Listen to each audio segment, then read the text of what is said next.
You said the reality hit you when you peeped through the window and you're seeing your father beating your mother. How old were you at the time? 12, 13. There is no other formula, my friend, other than forgiving those people so that you don't turn like them. It's not a theory, because you see perfectly your father turning just like his father. You never alluded to the reason as to why your father was beating your mother, but you are very clear-eyed on the accusation of your father about his own mother being unfaithful to his father. That one you had reconciled with it, but you were struggling with reconciliating that it could more probably than possible that it's the same scenario. Alcohol was just the medium he was using to numb his demons. When the father passed, he was so unbothered. He was like, you never take care of me. You rejected me and you neglected me. So he was like, I don't care. He continued his own chores as if nothing had happened, because he was neglected. Three things come out. We have education in this lineage. Yeah. We have wealth. And we have a name. Yes. But now we lack the discipline to maintain that. Your own father turned out exactly like his own father. Because he never forgave his father. And he never forgave his mother, which is why you are talking to me, because you want to know how to forgive your father so that you don't repeat the same mistakes. Why did your mother continue having children with an abusive man? Got married at 19, had her first child at 20. Yes. She depleted her sexual market value very early on in life, and there was no wiggle room for her to hypergamize to a better relationship, because now she's stuck not just with one child, but with 2 children. Yes. Before she was 23 years old. But when she would go to the mother after the evaluation, she would tell her to just go and go back home and take care of the family. What's the longest you have stayed in a relationship with a woman? I have never been into one. There it is. There it is. What?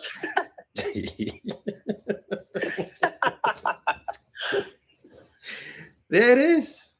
You have a generational trauma of trusting women. You have to deal with that also. And it's not from your father, it's not from your grandfather, it's from your great-grandfather.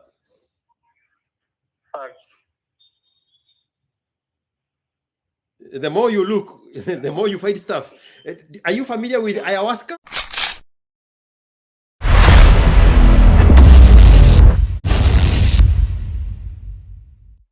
All right. So you are saying you have an internal turmoil. So I'm from a family of 5. Okay. I'm the third born. So I have my elder brother and my elder sister. Then me, my younger brother, my younger sister, right? Then we had our father who passed in 2017. Okay. And our mother. So since I was born, my father was drinking. Alcoholism, that serious one. And before we were born again, him and mom were living in Mombasa. Okay. And he was already drinking at that time when my brother and sister were there before us. And my sister told me that he used to beat mom in the bedroom while they were sleeping. And that has always rung in her mind for all those years. Okay. Yes. So he used to beat her. I don't know why, but she used to beat him. Now I was born again, and I got to see the same trait. There was so much noise, so much violence, so much arguments, fighting, and he used to also beat her. And there's this day he locked the house from inside with mom, and he started beating her. It was on a Sunday, and I was there at the dirisha watching the beating. You see now, a man and a woman cannot fight. You see the one beating the other, and he was beating her thoroughly. And I saw that shit, and it broke me up so much. I tried my best to get in and save her, but I couldn't do it because he had locked the house from inside. And that shit, George, broke me so much. Oh, fuck. I think it was my first heartbreak, man, in life. And I saw her cry helplessly, she was crying, trying to seek help, but she couldn't get it. So she shouted, and everyone was coming to see what was happening. People thought that someone is dead. And I was there, Dirisha, confused, don't know whether to cry or not. And that was the first incident. So that was so violent, man. He would come home drunk every day, Monday to Friday. Monday to Monday. Every day, George, super drunk, abusive. So we will make sure that we eat our supper very early so that it doesn't find us, because it find us and beat us up, chase us away. And it was so bad that him and mom never slept in the same bedroom. So we had our bedrooms as boys, but now because of the too much pressure, too much violence, they couldn't make up in the same bedroom. So mom had to join us in our bedroom as boys. Imagine, Joy. Boys and mom in the same bedroom. How can that work? There was a day he came home late and he found us eating supper. He stepped on the ugali. After it was just, mom had just finished cooking. He stepped on it. George, I remember he was putting on not Timberlands. Do you know safari boots? Oh yeah. I used to admire those shoes because of what they made us believe it was an ivory sole. Do you remember that ivory sole look? Yes. Yes. He loved them. He used to call them the Tini Bay Mbuzi. So I remember he stepped on ugali before he even started eating and kicked it away. There's a day we were cooking maragwe for chapati on a jiko. He came and kicked it, the sufuria with the maragwe, and kicked it away, George. So there's a day again. So he had this habit of destroying the doors and the windows when he's drunk at night.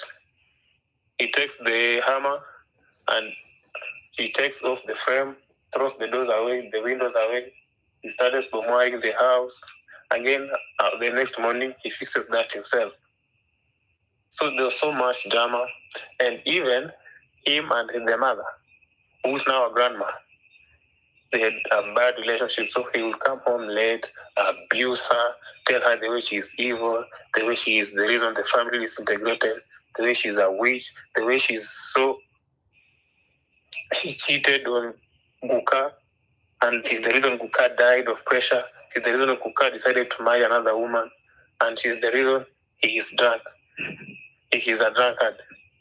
Because him, when he wanted to go to school for higher learning, his mother and father had separated because our nyanye was so stubborn to Guka. Our nyanye cheated and had 2 children outside the wedlocks. So Guka got tired and left Nyanye. Guka only came home to my Nyanye's place when he was dead. But all those years he had gone away with another wife, and he neglected this family. So Papa would tell him every day he comes, Mom, you are a witch. Mom, you are so bad. Mom, you are evil. Mom, you are this. Mom, that. And they every day, George. And we were young. By the time dad was passing, I was 17. Not 17. I was in class 6. You are who passed? Is that not your grandfather or your father?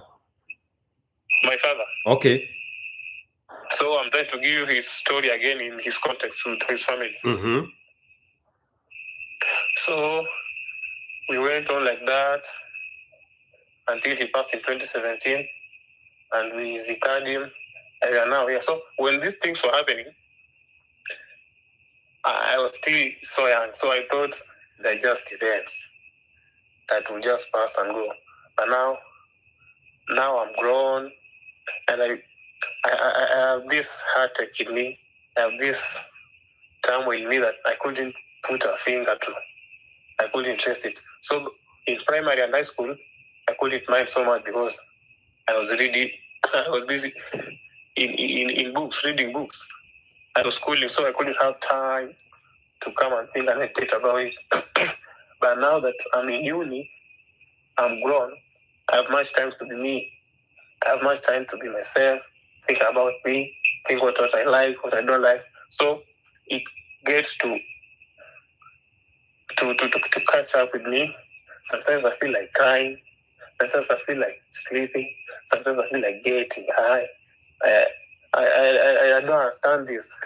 And back in the past years in primary and high school, I would just find myself crying out of being overwhelmed, out of just being tired, and I couldn't put a finger to this.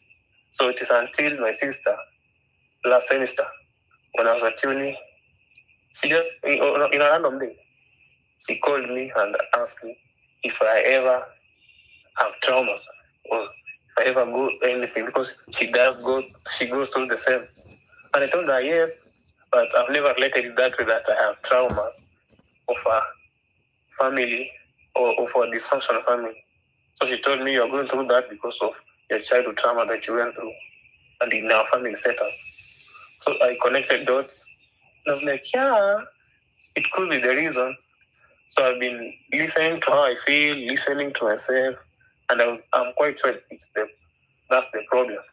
And even my sister George in high school, in high school and primary, when told to write inches or compositions, she would write the same stories at home until teachers were like, yo, what's wrong with you? Until they would call Paps to ask him what could be wrong. Because the daughter wrote everything that happens at home. And Papa would, upon coming home, Papa would tell her never to write such. These are family issues that will just remain between us. Kumbe, she was also traumatized and she was tired. In the village, we were nicknamed because of our Papa's behavior. We were nicknamed names. Everyone knew our Papa was a drunkard, abusive one, a wife batterer, and irresponsible. So it has been so long going through the turmoil and all that. And now here we are. And I am here today. I'm 22. And I've been trying to heal from this shit like forever. Like I want to heal properly. I want that when I remember about these things, I don't get hurt. I appreciate because it is my story, yes, but I don't want to get hurt. That's the only thing I want, George. Because I don't want to be harsh on Papa. George, I've never seen Papa provide. For sure. It's only Mom who I saw was so concerned with us. Buying food, taking us to school, uniform, coming to visit us at school, and all that. I've never seen Papa in the picture as much as he was there. So I have been having like this yearning for a man's voice, a man's leadership in my life, but that I didn't have because Papa was there and he didn't provide it. And I remember the other day he came to visit me at school. He was cold, and after the visiting, we were to go home with him. And I remember maintaining a longer distance between me and him. I was at the front, him at the back. We were not walking alongside. So I didn't want people to know that he's my father. I was walking so fast so that we don't get along with him. I wasn't proud, and at that time I was class 4 young. I didn't know. I was running away from him, and I didn't know that because I wasn't proud of that. I felt like he's letting me down. He's breaking me. He's going to beat me. And when he got home, he complained so much that I ran away from him and rejected, and I was not proud of him. And when he said that again, I felt so bad. I was like, yo, you shouldn't have done that. But now it is what it is. Yeah, George. Did you go to a boarding school? Primary, no. High school, yes. You went to a boarding primary school? Primary, no boarding school. High school, yes, I went to a boarding school. Any chance you were wet in bed when you were a big kid? I have asked somebody else the same question. Waiting? Bed waiting when you shouldn't? No, when I was a student, no. You never had a problem of bed waiting? How about your siblings? Especially the sister who is telling you, asking you if you have trauma. My sister was the biggest bedwet on earth. She would wet her bed until she would be chased out of the dormit. This is the sister who asked you if you are experiencing trauma like she is. Yeah, we just talked about it. She told me the same experience, like the same experience as the one that I'm telling you, because it was in the same family setup. So that activities would just be the same. That the events. Yeah. Yeah. So let me finish. So now it is ironically, when he was drunk and him being sober, there are two different people, Joy. When he is sober, he's the coolest person you ever meet, the greatest person you ever meet, the respectful person you ever meet, soft-spoken, neat. He was a teacher. So neat, goes to work on time. And even at school, I'm told that he was the best mathematics teacher and Kiswahili teacher. And all the students passed very well. But now when he drank, fucked up individual. He will drink until you go to pick him from the Motaro where he was when he would drink until he vomits. He will drink until the school head teacher who will bring him home in his car. He will drink until he will get attacked by goons on the road and take away his money and phone. We will go to carry him. Sometimes we will engage in accidents. Sometimes in war with strangers. But very early in the morning, neat, soft-spoken, respectful, goes back to work. In the evening, a different person. And sometimes he will be a good guy when drunk, welcoming. He will take us for shopping, take us for out, love us, give us money, buy us food at home. He will be so good with us, but sometimes he will change. So the graph kept on fluctuating and we couldn't figure him out. And now, sometimes again, there's a day I secretly saw him cry. He was crying, George. He was crying, beating himself, slapping himself, so painfully like a small child. He was so withered. He was crying like he was also going through something. Maybe he had his own demons, but I saw that and I kept quiet. And that again had broke me, and I was like, yo, now if dad is crying, what now? How can dad cry? Well, now how? Because now I got confused. How can he was crying, and that confused me as well as a kid. And now when he will quarrel with the mother, who is our Nyanye now, Nyanye will beat him. Like a small kid, he will whip him with the strokes,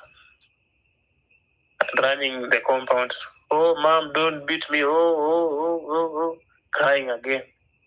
And I never understood that. So the other day, he was now being destructive.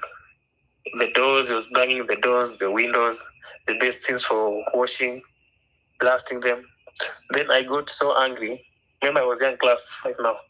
I was so angry that I wanted to beat him. I'm like, Dad, now stop this. We're enough, Dad. And Mom told me, no. Abdul, no, stop it. Don't beat your father. Abdul, no. Then she took me away. She told me just leave him. The day we were chased away at night with Mom and the 5 of us. So we had to go to our grandpa and slept there. He burned Mom's clothes. Then Mom had to buy new clothes. He beat him again. It was the norm of the day. Yeah, we are here. It was so violent since childhood. I've never seen peace. I've never seen a peaceful, loving, functional family. All drama, all day. So I was used to that. Now, after growing up, he started haunting me. And I didn't know that it was this traumas. But now that I know, that's why I decided to call. Because I've seen you discuss such issues. And every time you talk, it's me you're talking to. Every time, George. About these family issues and fathers. More so fathers. Father. Yeah, so sometimes I feel like disadvantaged. I feel like I'm left behind. I miss the love of the father I should have gotten. Sometimes the inner child in me wants justice, but now he passed. Nothing can change. And I'm here growing. And I'll be a father in the years to come. So, yeah. Is your mother and your father from different tribes? No, from the same tribe, Luya. What grade was your father teaching? He was a primary teacher. Was he extra passionate to his students, showing them love and compassion and fatherly care more than she was doing to you? Now, don't say more than, because let me explain and then you can deduce that. So when he passed, he was taken to his school, right? For the body viewing by the students. And the students, George, were fainting. They couldn't believe that he passed. I was like, yo, this guy is loved here. So he was loved, yeah. He was so passionate, loving to them, because they could faint. He was compensating the fatherly love on children with the children at school because he couldn't offer that love to you at home. Yes. So it was primary school. Yes, primary. If they were bigger kids, like in high school, he would even be bringing them at home. So let's talk about what we know about human nature and human interactions. Men love children. Men love women. That's why he was in a heterosexual relationship. So when we see an anomaly happening in that environment where the man is not loving the children and is not loving the wife, what could be the problem? Probably unmute yourself so that we can have a real conversation. We'll power through the noise. Yes. So why was he not loving you? Why was he not loving his woman? Because that's the natural thing to do. So we have to go all the way back. And yeah, that noise is too much. You cannot throw stones at the crickets for them to be quiet. I remember during the lockdown, we were going crazy during the lockdown. I look back and I'm like, we were going crazy. We were in a big ashram with 350 million people in it. We were bothered by the singing of the birds at 4 o'clock in the morning. There is a tree outside my kitchen. And that bird singing at 4 o'clock in the morning would bother me. The rest is crazy. Try to go indoors and away from the window and see if it's going to solve the problem.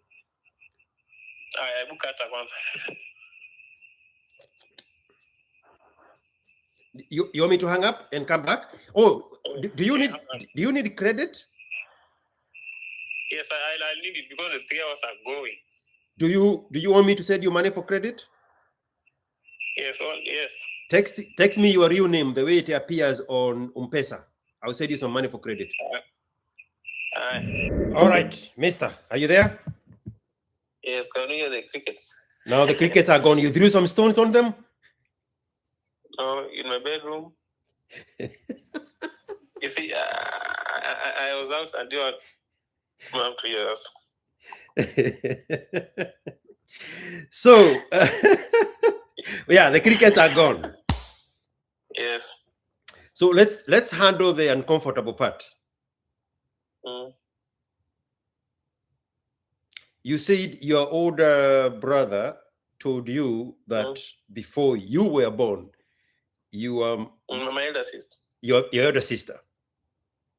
Before you were born, your father was beating your mother. Now the uncomfortable part was, why did your mother continue having children with an abusive man? 3 of those after her. I answered that one. Huh? I answered that one. No. We are just handling the uncomfortable parts. Because this is not about your mom. In 2 minutes, we are going to walk away completely from your mom. This has nothing to do with your mom. But we still have to handle that uncomfortable part. Your sister, it was just her and her brother. She witnessed all these things. And then your mother added 3 children inside that house. The other uncomfortable part is your father did not love you because you are not his children. We hear him accusing his mother of having children with other men. Did you not say that?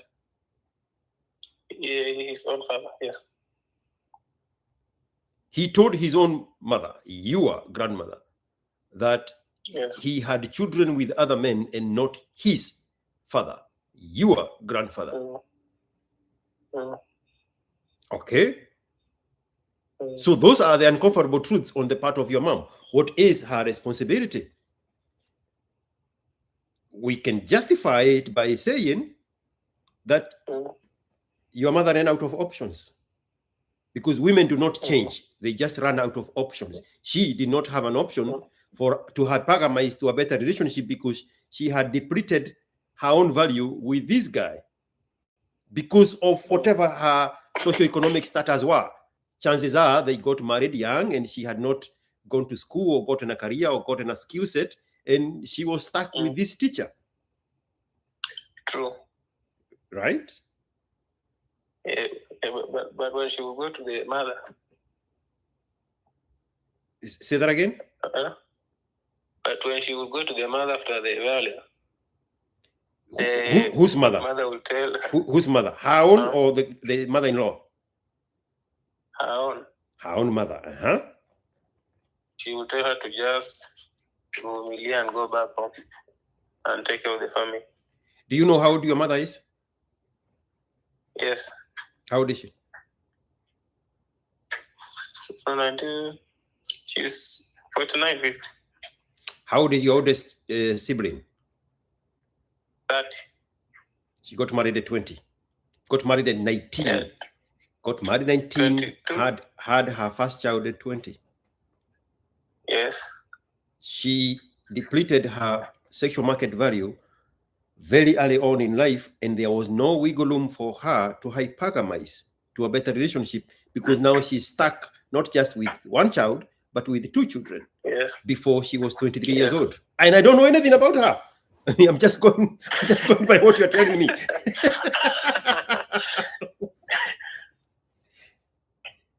She depleted her sexual market value very early on in life. Women do not change, they run out of options. She ran out of options very early on.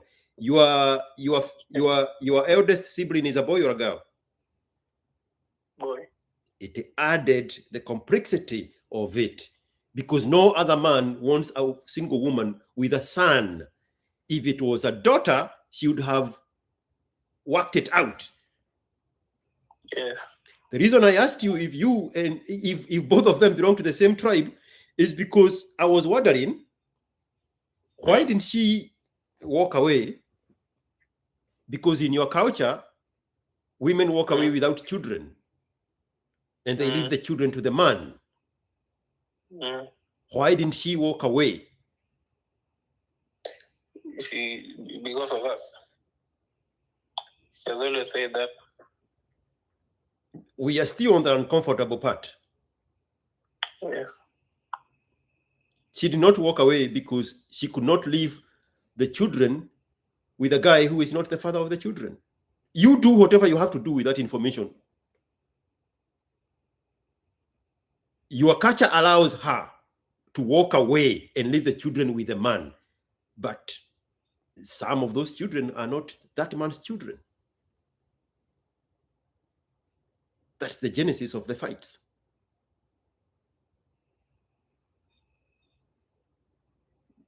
I told you we're going to handle the uncomfortable part first. Yes. Okay? Now, your own father turned out exactly like his own father. Because he never forgave his father. And he never forgave his mother, which is why you are talking to me, because you want to know how to forgive your father so that you don't repeat the same mistakes. We see your father accusing his mother of being unfaithful to his father and claiming that some of those children are not his father's children. And then he now repeats the same mistake in his own life, because he never forgave his father.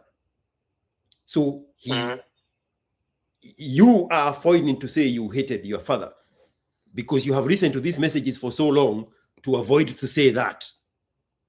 But your father hated his father because of his weakness. And now he became exactly what he hates in his father. You are talking to me because you are trying to run away from becoming like your father. He never did that.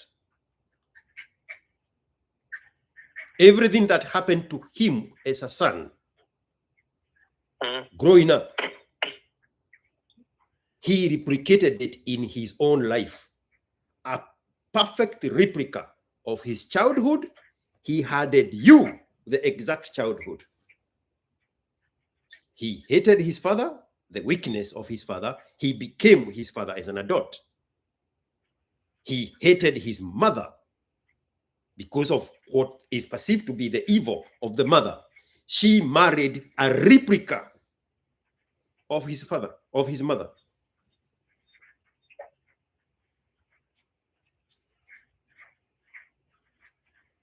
Now he's gone. There is nothing to reverse of the life he lived and the life he witnessed as a child, which he replicated in your own life. Did you meet your grandfather?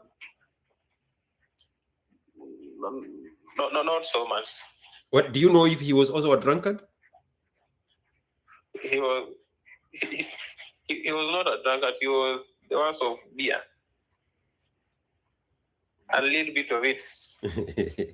like in Kikuyu we say kanini tikoru kamufea, like a little bit for the Catholic priest. Yes, like that one for the rich. He was rich.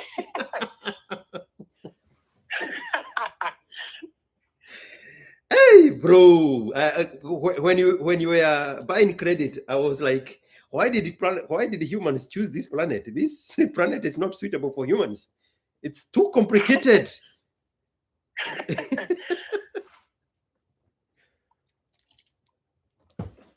So what you are trying to run away from is the weakness of your father. Yes.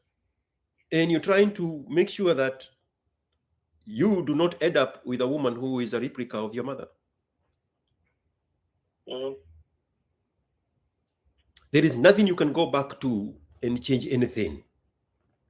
All that damage was done. Your sister is double checking with you to see if you're experiencing the same trauma she experienced. The reason I asked you if you were wet in bed in school is because it's the obvious. It's the obvious trauma. Somehow you are able to block it, but your sister was not able to block it.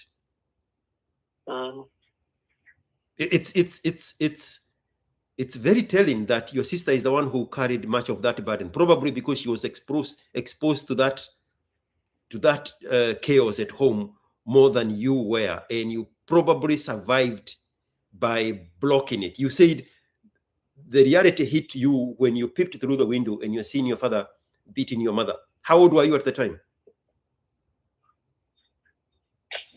12, 13. Yeah.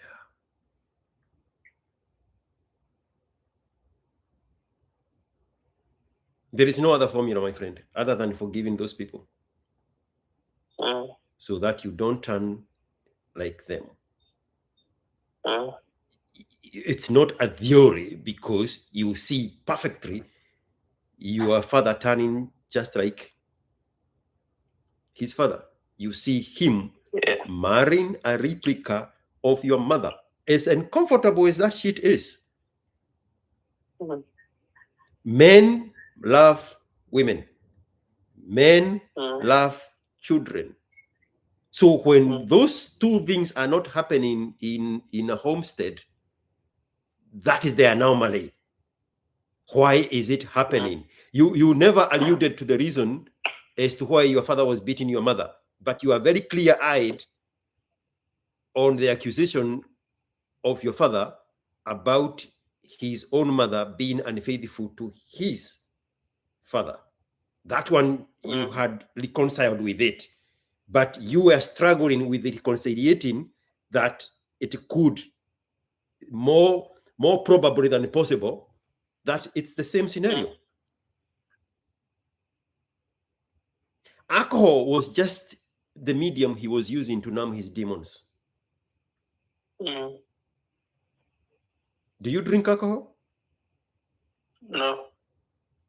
Is it because of him? Yes. Fear. I fear to turn up like him.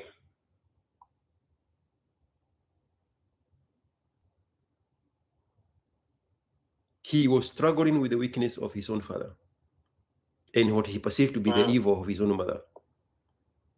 And wait. And well, the father. Yeah, what? Yeah, I'm addressing him and his own parents and the dynamics of the relationship of his parents when he was growing up. Yeah, so let me add some flesh to that. So when the father passed, he was so unbothered. He was like, you never take care of me. You rejected me and you neglected me. So he was like, I don't care. He continued his own chores as if nothing had happened because he was neglected through fees, school life, and all that. The same thing he was doing to his own children. He comes home and ugali is ready, and he stomps on the ugali with his safari boots to make all of you go to bed hungry. Yes. He was feeding you the same neglect that he was fed by his own father, because he never forgave him. Your father, your grandfather was a guy of means. So rich. Your father is accusing him of not sharing that inheritance. Yeah. Those times of your father, I'm guessing your father is like 53, 54, 55. Yes. At that time, they were a bungalow and a car. And it was not cheap to take a child to college. There were not enough schools to go around. It's not like now there is a proliferation of tertiary schools. There were not enough colleges those days. If it was a teacher, it was Kaimosi, it was the one in Makuyu, and another one in Nyeri. That's it. There were no other colleges, unless you go through Jomo Kenyatta, one of the Kenyatta universities. I don't know if it's Jomo or the other one. And you went and did Bachelor of Education something, and then you become a teacher through a degree. What route did your father take to become a teacher? As in? Did he go to college? Yes, to college. A teaching college or a university? Teaching college. Yes. College.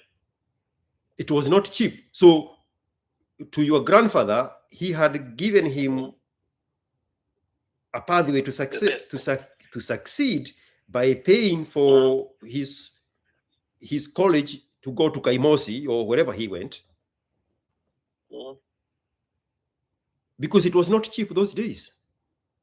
But he wanted more because he never wanted to work on himself. But the father was stopped from 2. Huh? Paying the fees. Yes, because there is no reward in disrespect on the part of the parent. Yes. They were not seeing each other eye to eye. Yes. For whatever perceived reason that was. Probably, we don't know. He even told him in his face that he's not his father. And he was like, okay, do you know what happens to children that are not my father? I don't pay school fees for them. Fair deal? No. No. He did tell him. Huh? Hello? He did tell him that he was never rude to him, but after the father noticing that we have 2 of his children that are not his, he just left. Whoa. And he stopped bothering the other family. Yeah. How many children were they? There were 12. Holy moly. With the same woman? Yes.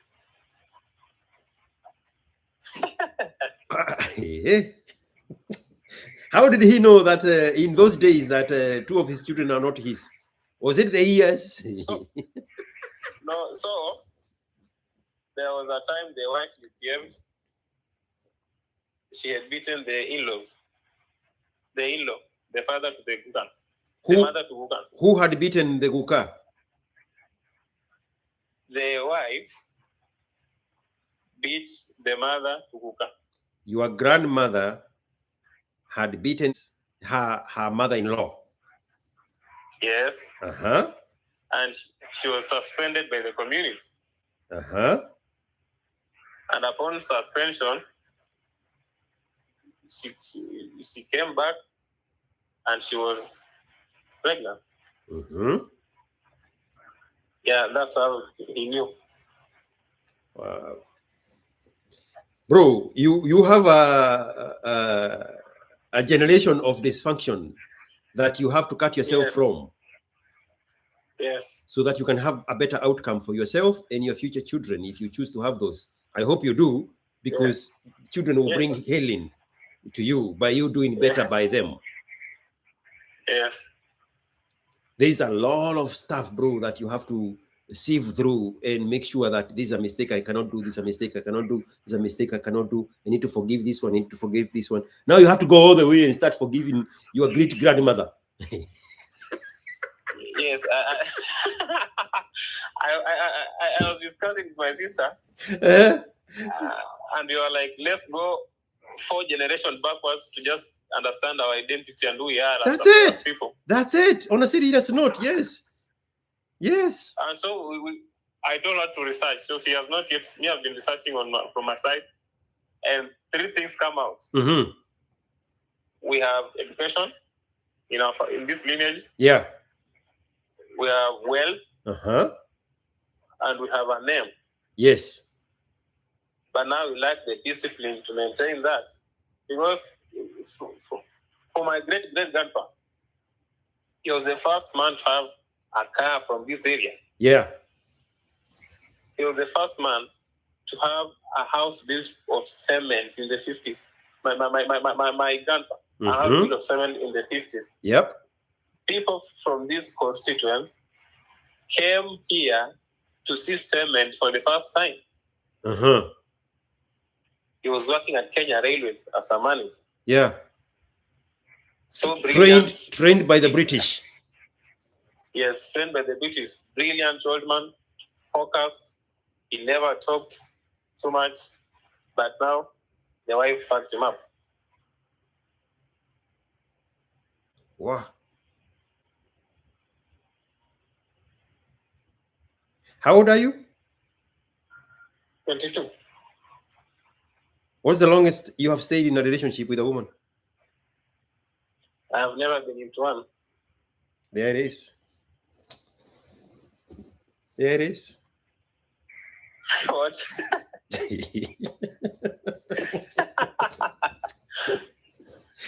There it is. You have a generational trauma of trusting women. You have to deal with that also. And it's not from your father, it's not from your grandfather, it's from your great-grandfather. Facts. The more you look, the more you find stuff. Are you familiar with ayahuasca? With? Ayahuasca. Ayahuasca? Mm-hmm. No, I don't know. It's more common in this hemisphere. Yes. In the Americas. There is a place people go. Yes. I think it's in Peru or somewhere in Central or South America. Yes. It's expensive. It's rich people nonsense. And you go, and these traditional people in that part of the world, I think it's either Central or South America. Yes. So those indigenous people, they were organically called Indians, not East Indians, the Indians from this hemisphere, natives. Yes. And you go there under the care of those traditional people. You pay a lot of money, tens of thousands, and they give you that concoction made out of herbs and plants and roots and whatever. You drink that concoction under their care, under their watch, and you stay there, I think, for 48 hours. And the effect of ayahuasca, it fucks up your brain and activate your memory, and it puts you in touch with the deepest parts of your memory. Yeah. You start seeing things clearly from very far away. Like now, the things you're telling me about your great-grandfather, you start seeing them from the effect of those herbs. Yes. And now the whole reason for it is to know what is there so that you can deal with it for a better outcome. But now you are a lawyer, so probably you have done that with the Nyasoye.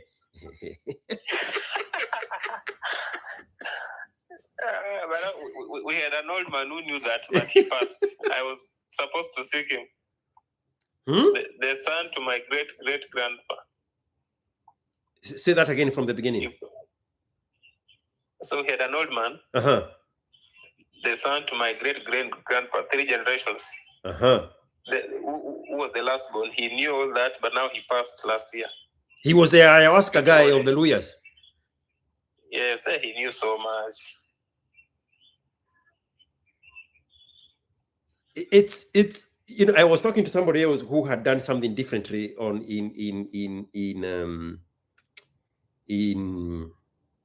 the middle of the country. I can't remember the city. That one is being done by the gurus of India. It's a totally different kind of a program. And she was telling me, I think she paid 37,000 for it, for that particular one. She was telling me that she had thought of doing the ayahuasca, but she is not ready for whatever she would discover there.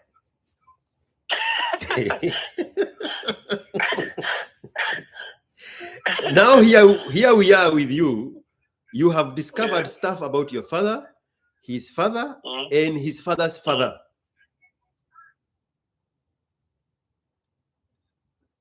There is no coming back from that. Other than, we are together. Yeah, we're together. Other than you said you and your sister, you agreed on researching on the background of your family lineage so that you can know what you're dealing with. You have discovered that you have the formula for success. You have discovered that you have brain power that consumes and retains education. Yes. And what was the third thing? Is that the scary one? Our name. Your name means something. Yes, means something. When I have to take a border from far, I don't need to explain myself so much. I just need to mention the name. Yeah. And they'll be like, oh. Yeah. Obama went to Kenya. I think he was 22. And at the airport, at the passport control, somebody recognized his name. He wrote that in his book. In December of last year, I went to Kenya by myself because my son is in college. Yeah. And his college closed on the Monday before, well, the last day of school was Monday before Christmas, that was on Thursday. So that Monday, he caught a flight alone and came to Kenya for Christmas for probably 4 nights. We were gone. He was back on Sunday. He was there maybe for just 3 full days. And at the same passport control, they recognized him because of his name. So I understand what you're saying. Yes.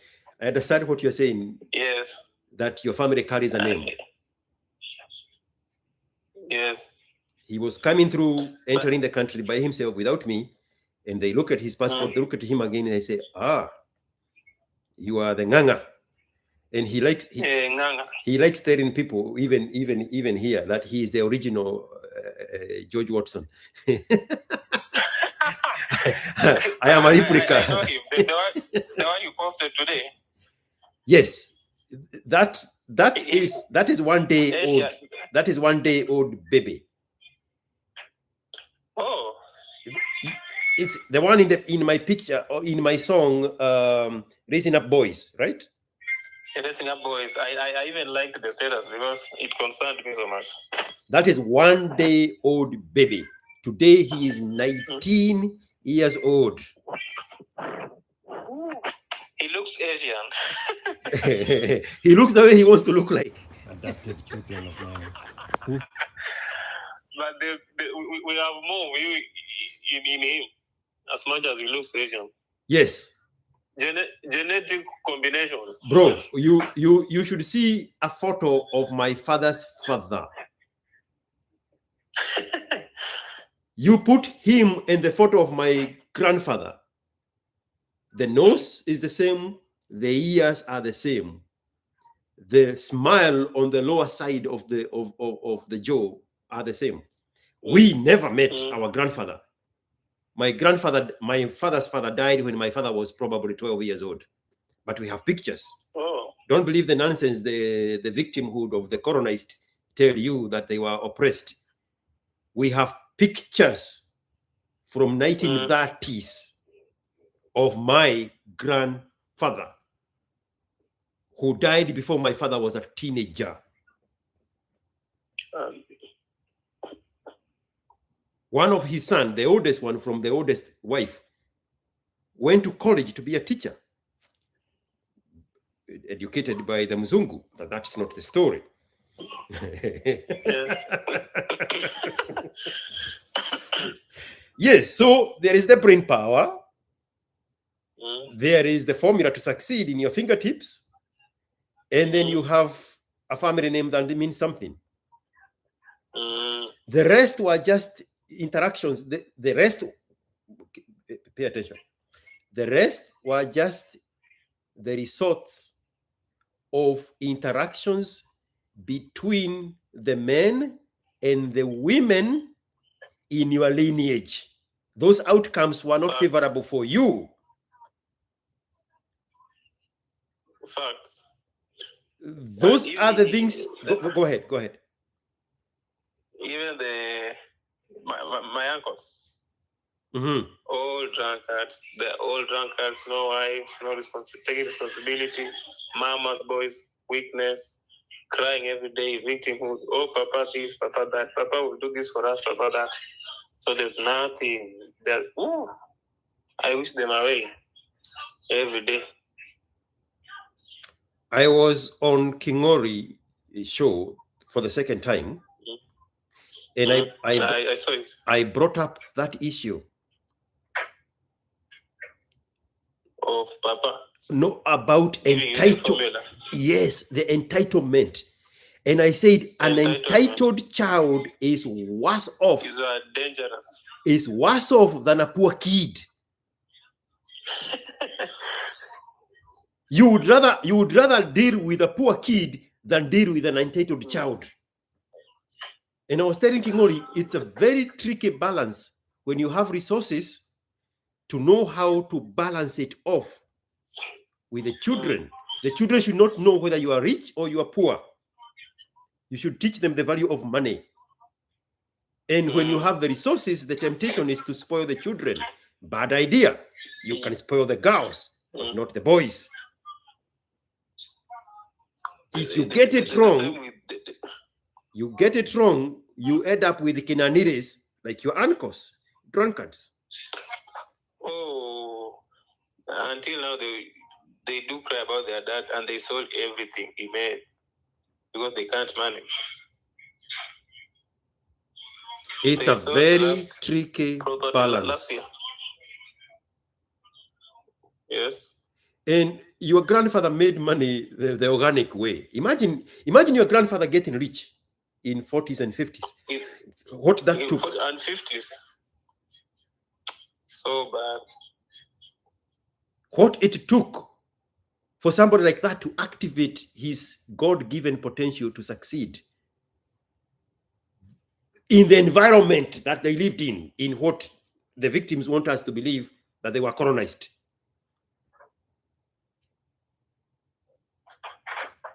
And his sons get good education, and it's not enough because they wanted more because of the entitlement. Instead of taking that formula and running with it. So you and your sister, you are digging deep into your family lineage. Those are the things you have to reconcile with, honestly, frankly, in a very raw, sober manner, that this here is an anomaly. We need to avoid this one. And especially for you, because your sister can get married to a Kikuyu and she becomes a Kikuyu. And now deal with the connotations of the culture she adopts. But for you, you will carry both the curses and the blessings in equal measure. And you have to be very conscious on how to avoid making the mistakes of your fathers. That's why Obama calls his book Dreams of My Father. So yours probably is going to be The Curses of My Father.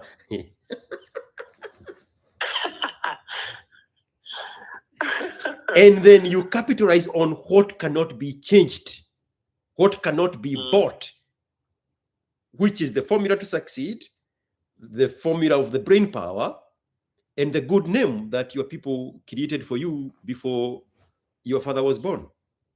These other things are secondary results of the bad interactions with women. Secondary. Yes, those are things you can avoid. And you can capitalize on this greatness of your lineage. My grandfather was nicknamed my father's father, who we never met, who my father barely remembers. He was nicknamed Miako. Miako.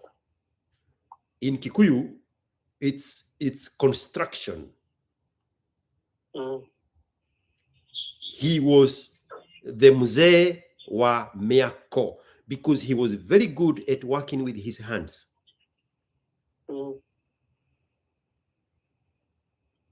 My son was working on vehicle engines at age 16. I did not meet my grandfather. My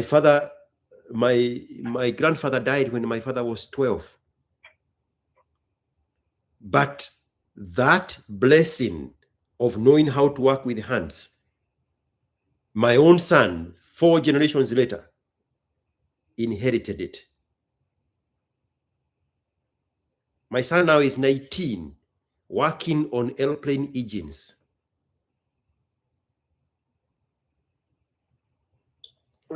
That formula for success is in his hands from his great grandfather that was nicknamed Miako because he was good with his hands.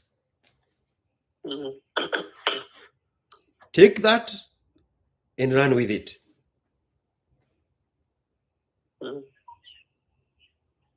The issue about the negative results from women interactions, those are the things you can change if you're honest with yourself and say, this is where my mother went wrong. Forgive your mother so that you don't marry a woman who is a replica of your mother. But the formula for success, the big brain, the good name, run with it.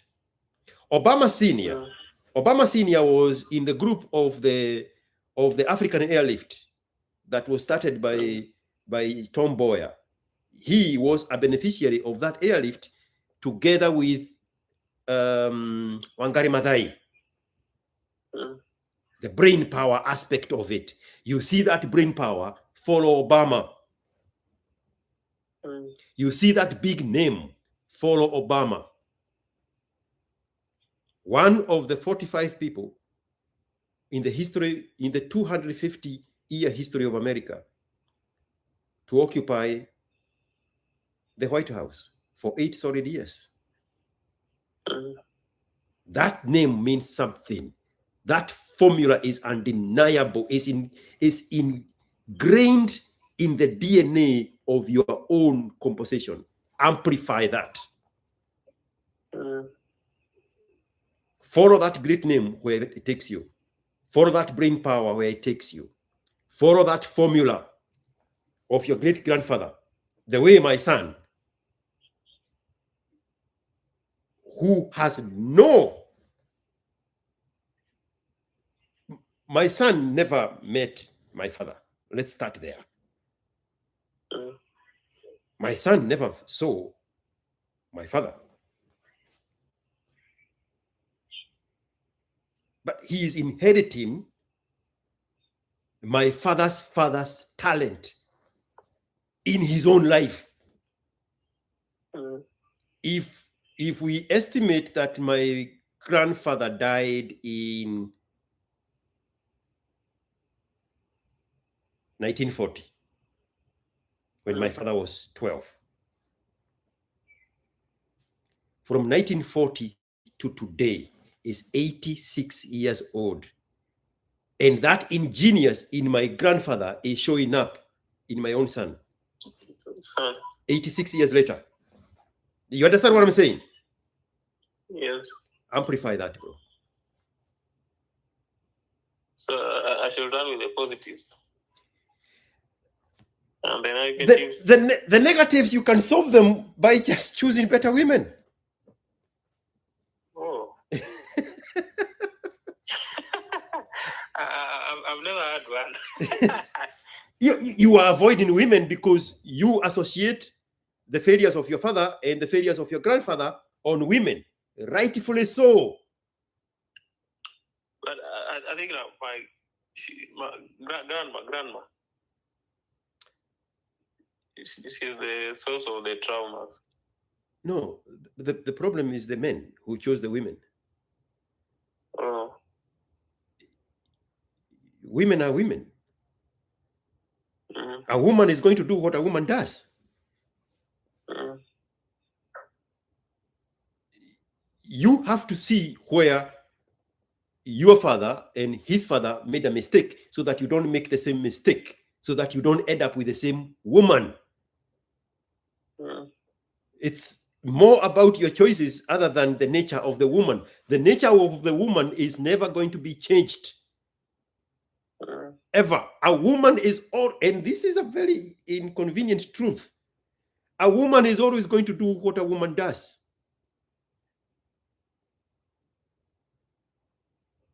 When you are weak, she punishes the weakness. When you are strong, she respects that strength. She obeys that strength. She honors that strength. She follows that strength. She submits to that strength. The same woman. Mm-hmm. The moment you show weakness, nature activates the red weapon in her to punish that weakness. A woman is a woman, is a woman, is a woman. A woman is always going to do what a woman does. It has nothing to do with her. It's the choices you make in your own life so that you attract the best of the character of the woman. Okay? Yes. Bro, you are in a better position than you thought you were. With the formula for success, with the brain power to retain knowledge, and with a good name that, I mean, Ethiopians are still claiming the lineage of Solomon because of his good name. Do you know that? I want to show you now how important that good name is.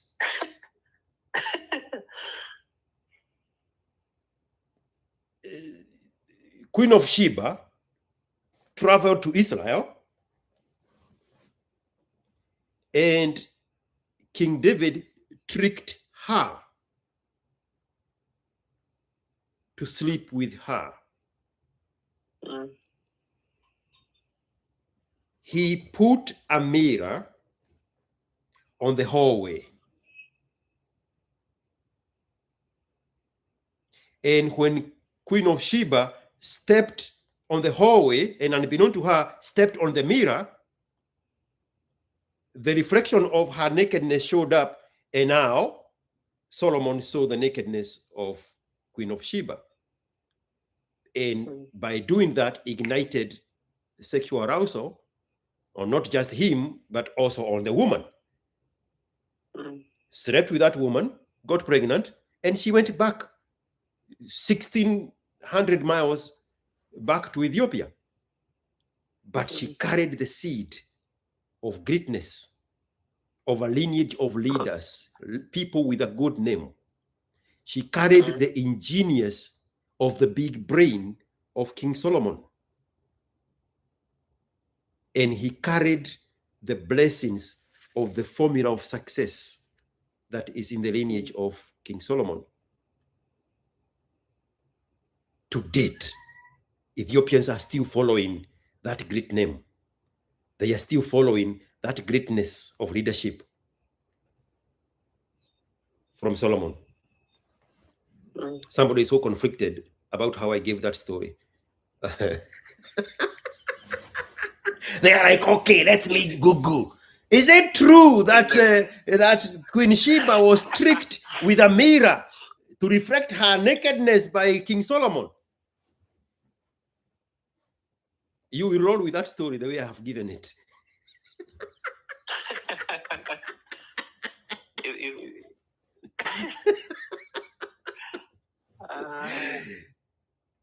Choose better women.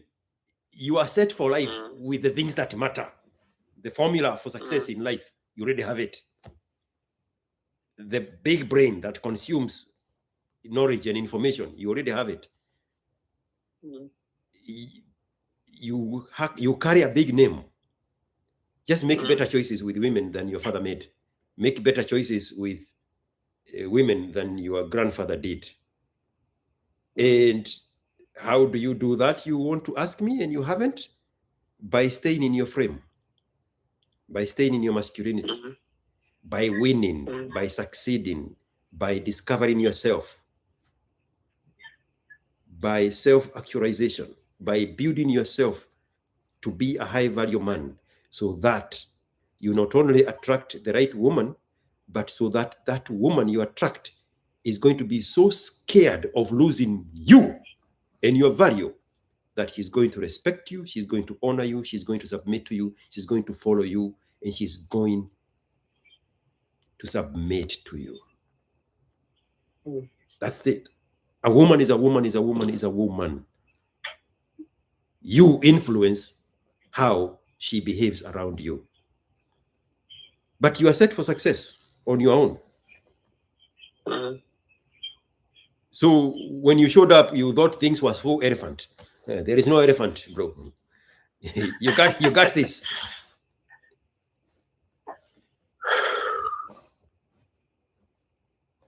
I feel free.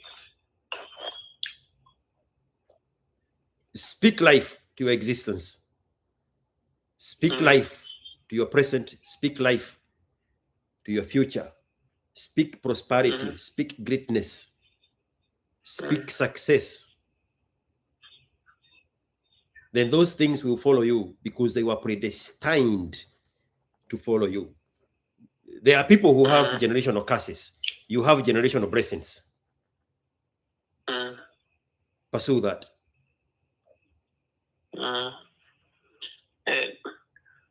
Sometimes I feel bigger than my environment.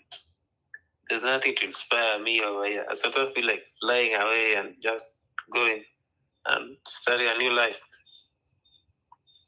The environment is so limiting, scarcity, victimhood, and nothing to inspire.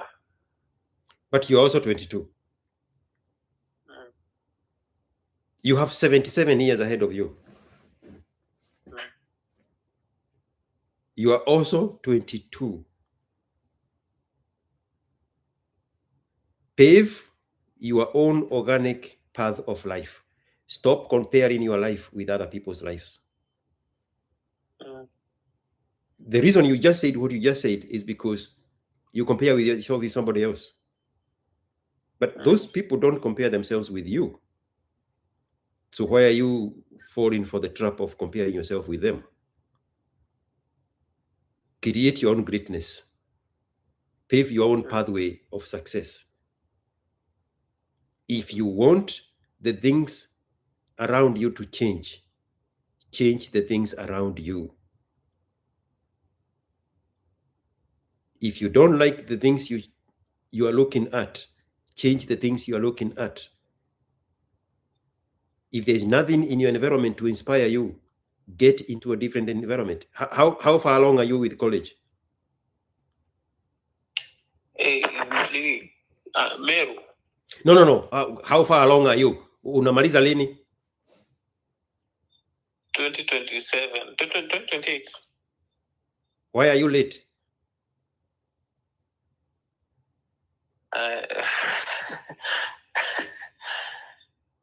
They joined me late. Bro, I catch everything. I catch everything. You should be out of school by now. Yes. What happened? I started going to school when I was a little bit older. Which school? Primary, nursery. From the same dysfunction that your father presented you? Yes. Wow. Wow. But because you had the brain power, it caught up with you. Now you're in university. Yes. There's a level of self-awareness that you have that you are not acknowledging, Yeah. that is very helpful for you.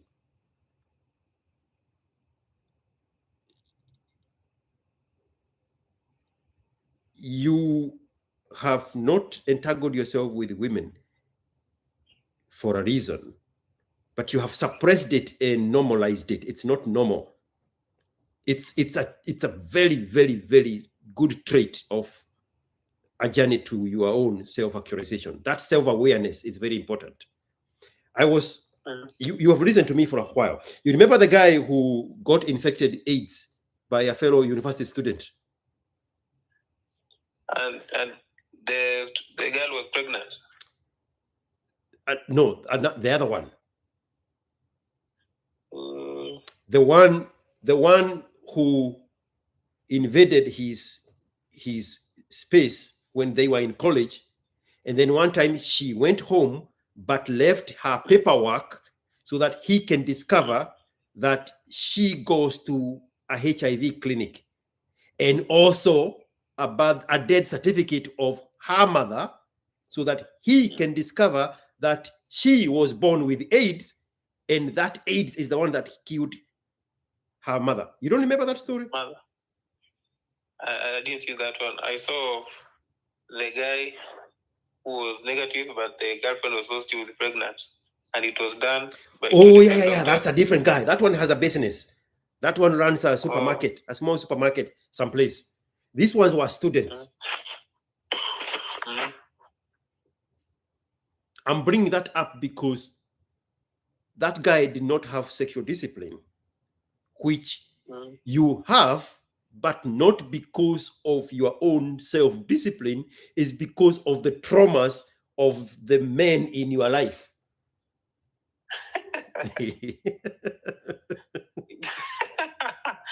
It's not mine. No, it's trauma speaking. Oh, involuntary. Yes. Involuntary celibacy. No, it's worse than incel, because you are consciously, which I'm bringing this up because I'm telling you, I just told you that you have another level of self-awareness that you are not giving yourself credit for. You have looked into the dysfunction of the relationship that your father and your grandfather created, and you have opted to not entangle with women until you fully understand them.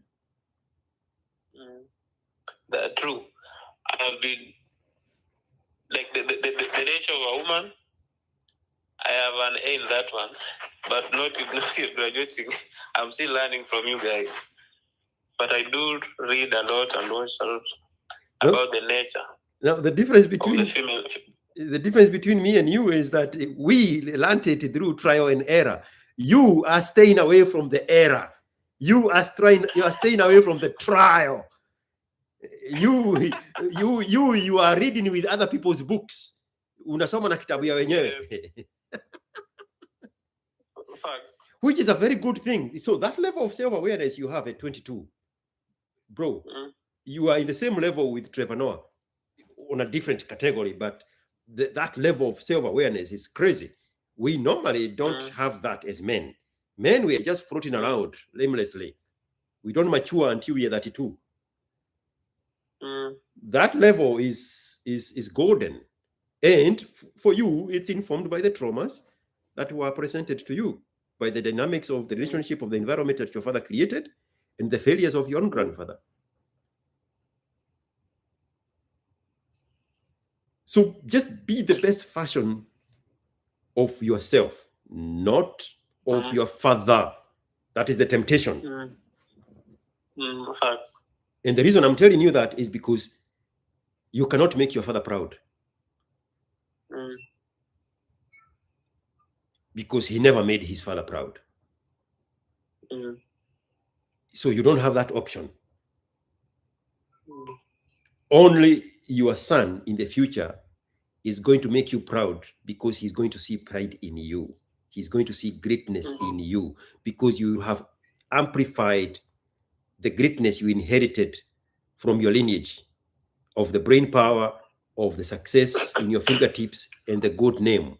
You amplify those ones, then you create a whole new generation that has no connection with the negative connotations that come with the greatness of your lineage.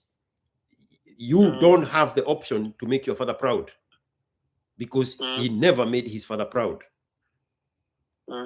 You have to amplify that on your own and now change the dynamics, the paradigm shift of that aspect, the relationship between father and son and father in your own son. But I wish I had that level of self-awareness at 22. I didn't have any traumas I was dealing with. So there is that also.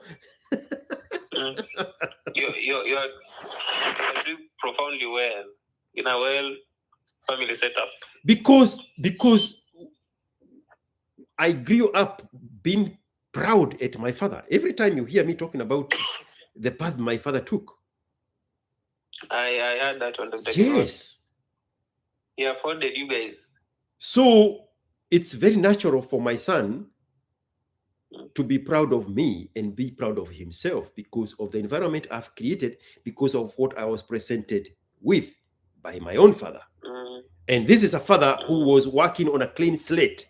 His father died when he was 12. He capitalized on the greatness of the positive attributes that he inherited from his own father. And now he has passed it on genealogically to my own son. People who never met, people who are in totally different geographical locations, people who have the genetic composition of each other. That's how powerful the positive attributes are. Okay? Yes. Amplify that. So, yeah, I'll do that. And I sometimes feel like I need to find someone we can trauma bond with. I don't know the big division or not. Bad mistake. I just feel like bad mistake. Which is why I brought up the guy. You need Trevor, find the episode about a guy in college with a girl who was obviously born with HIV, and they trauma bowed with that guy. Find the name of that episode, Trevor. They trauma bowed because of the dynamics of the relationships of both of their homes. But now look at the outcome of it. bad. You want to heal, not trauma board. What you need is healing, not trauma boarding. If you trauma board, you are going to produce the exact same thing your father produced. Your father trauma board with your mother. Remember the uncomfortable truths about your mom? What? So you don't want to trauma board, you want to heal. Yes. So you don't bring somebody else with the damages and you multiply the damages and you pass them along to your own children. Then you have a generational curse of traumas unbeknown to you. But you actively participate in it because you pair with the wrong person. Heal on your own. Heal on your own. You hear women giving excuses as to why they are walking away from marriages by saying, I needed to work on myself. I needed to discover myself. Bitch, discover yourself first before you go destroy another man's life.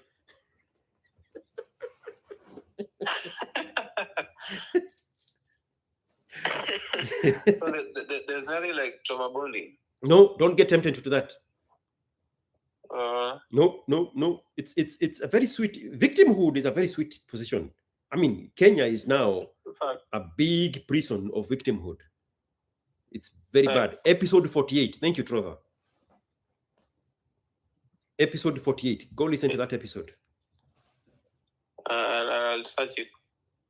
That guy was trauma bonding with that woman because of the history of both of their background. Brian Mireri saying props to that guy. He is so self-aware at 22. The first step is identifying the problem which he has at a young age. Now he needs mentorship and teachers. He's 22.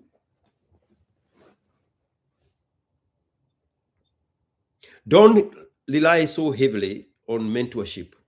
What is the other name after mentor? Role model, right? Yes, role model. I have a song way back when I started making these songs. And I said, you no longer need a role model. You no longer need a mentor. The only thing now you need is discipline. You become that thing that you wanted other people to be for you. Discipline. Okay? Yes. You are the adult now. You are your father now. Yeah. Look at this is something I do all the time. I measure myself with my father. I captured that in this song called Father, You Are My Father. Look at where your father was at your age.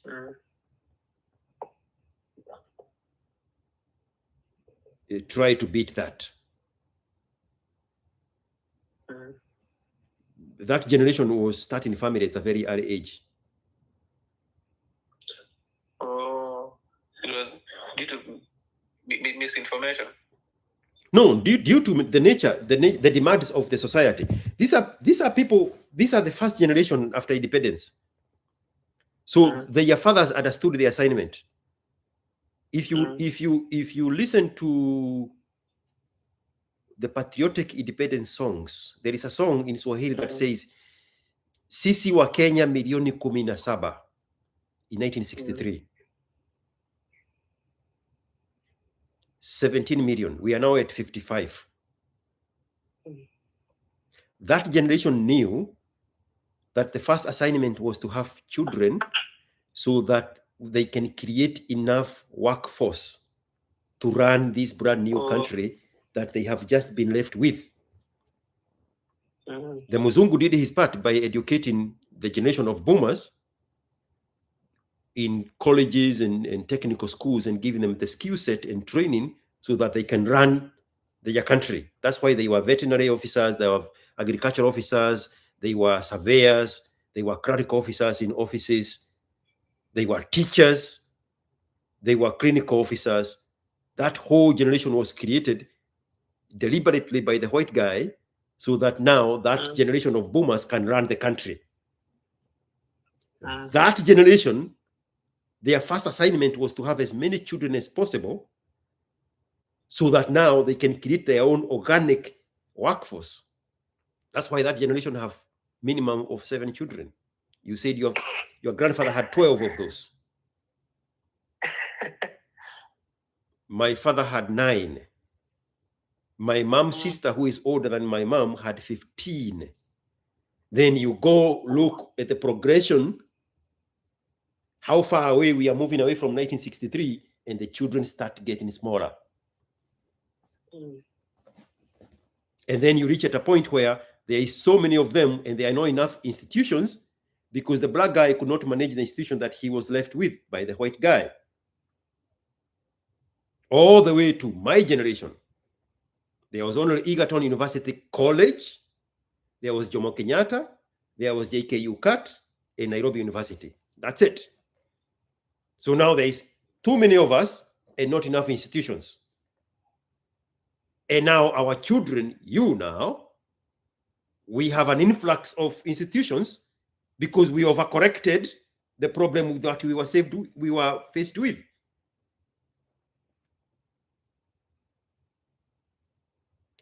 we made a big mistake by turning Kenya Polytechnic University, the one on Haile Selassie, into a university, because that's where most of the people got the skill sets. Kenya Institute of Education, that's where people went to polish their skill sets, the people who worked for the government. I think these days they call it something else. We overcorrected what we did not have the opportunities to go to university colleges that offer degrees by oversaturating colleges with this university industrial complex. And now your generation's degrees are useless. An insult I like mentioning every time I get an opportunity to. No skill sets. Exactly. Facts. Exactly. Man. Instead of teaching teachers at Kaimosi and Makoyo, I can't remember the name of that university in Makoyo. I mean, that teachers college in Makoyo, and the other one in Nyeri. Instead of teaching teachers there, you are just teaching them a university degree and then pushing them to school. Bad mistake. We took away Kenya Polytechnic, which was teaching skill sets, men on how to work with their hands. Turn it to your university, now equal to JUCAT, equal to Mount Kenya, equal to every other nonsense university, offering useless degrees and no skill set. You get mad at me all you want, but those are facts. Facts. Why did we bring that up? What was the story before that? Oh yeah, you do not. Nikubushe? Let me remember. We were talking about. You are the adult now. You don't need a mentor. You don't need a role model. You become the role model. You become the mentor. You're like, I should not look for mentorship. Yeah, Papa Billion here is saying, I had a mentor when I was 16. 10 years later, everything he taught me doesn't apply. He was lied. You can admire somebody from afar. Which is the difference between a role model and a mentor? You can say my role model is Chris Kirubi. That you creating that role model in your head, it's obviously not the failures of his marriages that he's becoming a role model of. It's the way he conducted business. People don't want to talk about that one. The failure. It's the success. So the role model aspect of a thing, and that's why they say never meet your hero. Because you're attracted to him because of the positive attributes that you admire in them from afar. If you meet them, you find that they also have faults just like your father.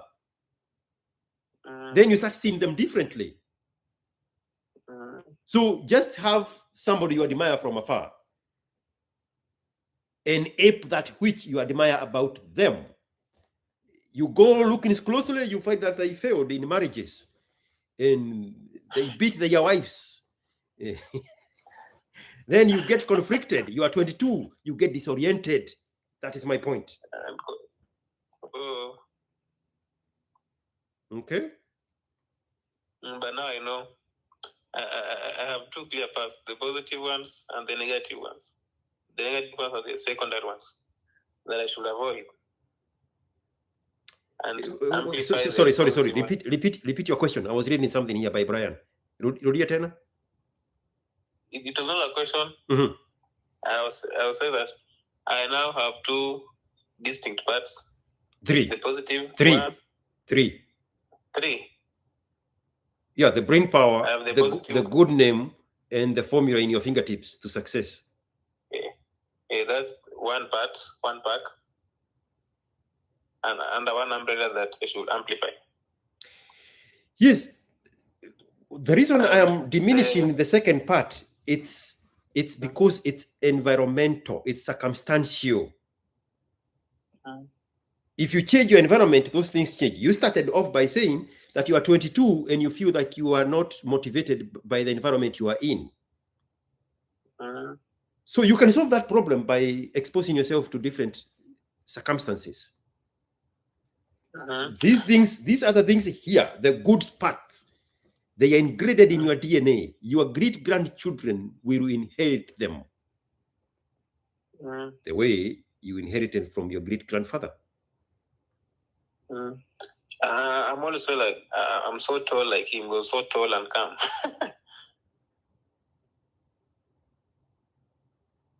Like who do we know that is tall and calm that we can take a visualization of? Like Obama? Grandpa. No, the people we know. Tall and calm.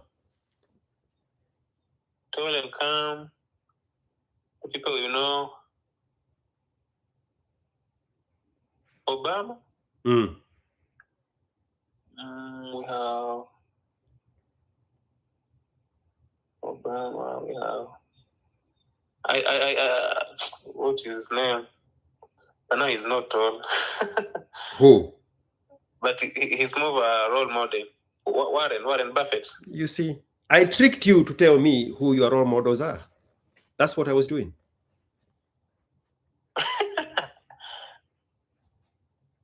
You will never meet Warren Buffett. Facts. You will never meet Obama. Facts. That's the difference between a mentor and a role model. You can admire that which you like about those people from afar, from a world away, and you ape it in yourself so that you can amplify the positive attributes that you already have. Do that. Do that. Lean into that. You said something so profound about detachment from the environment because the things that happen were circumstantial. Yes. Ooh, it's so relieving to hear that. It narrows down to specifics, the solutions, and the doable strategies, and it's relieving. I am tempted to tell you a formula that can work for you wonderfully, but it's going to sound like it's a far reach. Build yourself so much as a high value man so that you have options to choose women not just out of your culture and tribe, but also outside of your race.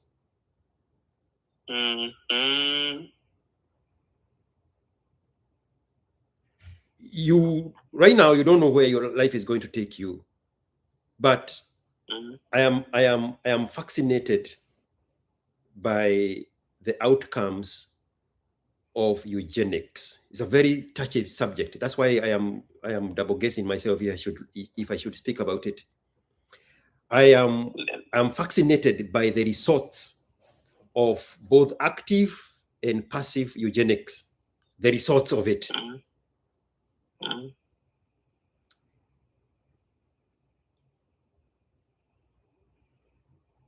Donald Trump is both Irish and German.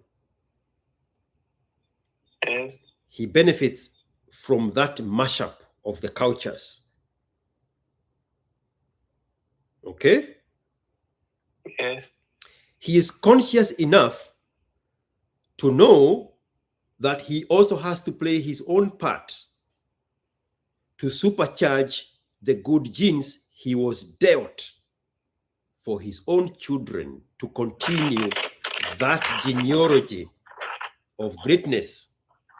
I want everybody to disagree with me in what I'm saying right now. It's not going to change the facts.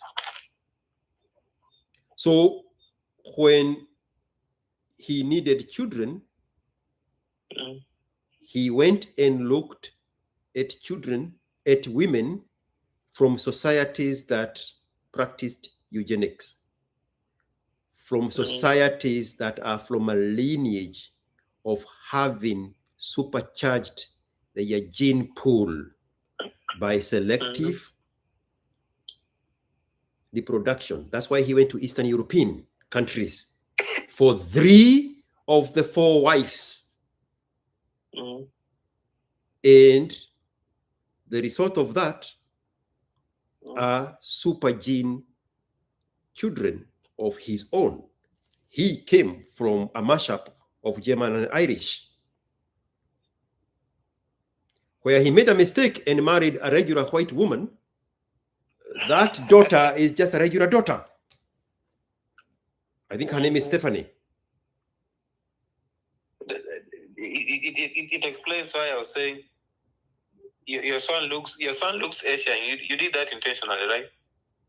I did not have. I just got lucky. I did not have the information. From that point on, I've been making very conscious, deliberate decisions. Yes, on the women I choose to carry my seed, because my seed is very diminished. Yeah. I am a Kikuyu. I have very, very, very diminished gene quality because of the composition of the origin of the Kikuyus. Something black people don't want to confront when it's negative about themselves. So we have this learned hypocrisy to project our iniquities. I do not have that problem. My genes are very poor because of the genes I was dealt by being a Kikuyu.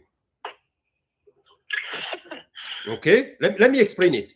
There is an insult there I want to deliver. The story about Kikuyu and Mobi, there's a lot of background noise on your end. The story about Kikuyu and Mobi that they don't tell you is that Kikuyu and Mobi had 10 children. They only tell you about 9. When you start looking where they got their husbands from, they cook up a story, which is a lie. 9 of the 10 daughters of Kikuyu and Mobi were impregnated by their father. The origin of Kikuyu is incest. We were dealt a very poor gene, except one girl, her name was Wamoyo. She refused to sleep with her father. Shaka Moyo, she was ostracized. That's why they never count them. That's why they say Kedamoyoru. A full 9. But there were 10 of them. Shakamoyo was ostracized because she went against the practice of the father sleeping with the daughters to give them children. Kikuyu, 90% of Kikuyus came from incest. God do with that information what you want to do with that information. Mimi siyo wenu. I'm just a Kikuyu. Oh. Okay? Can't imagine. Now, let's roll down. Adam and Eve. They did not have 2 sons, Cain and Abel. They had 2 sets of twins. Cain's twin sister was Aklima. Abel's twin sister was Lulua. When they became of age, Cain wanted to marry his own twin sister. The father said, it's only fair that you exchange the twins. Cain refused. That's where the fight between Cain and Abel came from. And God talked to their father and said, they need to sacrifice to me to atone and bring peace between the sons. Because Cain wanted to marry his own twin. Instead of marrying Lulua, he wanted to marry Aklima. It was only fair for them to exchange the twins to try to improve the gene pool they were dealt with, because there was no other option. Cain refused. Grudgingly, he agreed to make peace by participating in the peace offering to God. The problem is he was still angry. So God rejected his offering and accepted the offering of Abel. In anger, he killed his brother. Then his own twin, Lurua, was married by Seth, the third son. Now you see the connection between the Kikuyu Mobi story that they don't tell you about and the Bible story they don't tell you about. We are all descendants of Incest. Now Kikuyus have an added layer of diminished value because 9 of the 10 children they made babies with their father. When you see a Kikuyu succeed, it is the one that is a descendant of Sakamoyo, like Didinyoro. That brain power in Didinyoro. Didinyoro is definitely a Sakamoyo. Kikuyus were trying to come up with a formula to handle this poor gene they were dealt with. That's why they created Bari out of the women. So there is the Mojiro, there is the Mojiko, there is the Momboi, there is the Mojiko. All those names were Moshera. All those names were so that they can identify this one comes from this woman. So it's, if you want to improve the gene quality, don't marry a Mosera. Cross with a Momboi, cross with a Monjiro, cross with a Monjiko. It was the only way they could deal with the poor gene they were dealt. I am making that point that I come from a very poor gene, organically. So for me to improve my gene, I have to go out of my way to deliberately and intentionally pair my poor genes with a woman from the other side. That's why Kikuyu women are very good at getting married to other tribes. It's the nature in them to try to do something about this poor gene that you are dealt. Kikuyu women are the leaders in cultural intermarriages. They are the leaders in racial intermarriages. Kikuyu women, for God's sake, are having children with the Indians. Men have never been known to have children with Indian women because we are lazy like that. So you have to know what is your limitation and you work to overcome it so that you can have a better outcome. So now I was telling you, you don't know where life will take you, but I hope it takes you to somewhere so good after you work on yourself that you have options to marry a woman from a Scandinavian country, because that is the best gene pool today. Do you know what is the second best gene pool? Yeah. Which one? Children of Rwadis that were born after the year 2000. Oh, I heard you say that. From which part? I got in a lot of trouble when I said that. I have a video of it. The Rwadis came after me. They wanted to cancel me. Every other The Rwadis wanted to cancel me for saying that. Was it with Eric or? Oh, no, even way back. I have a video. I have one of those drives that I said that on my own. Oh. Long time ago. Oh, on your drives. Children that were born after the year 2000. Fresh and clean. They are now 25 years old.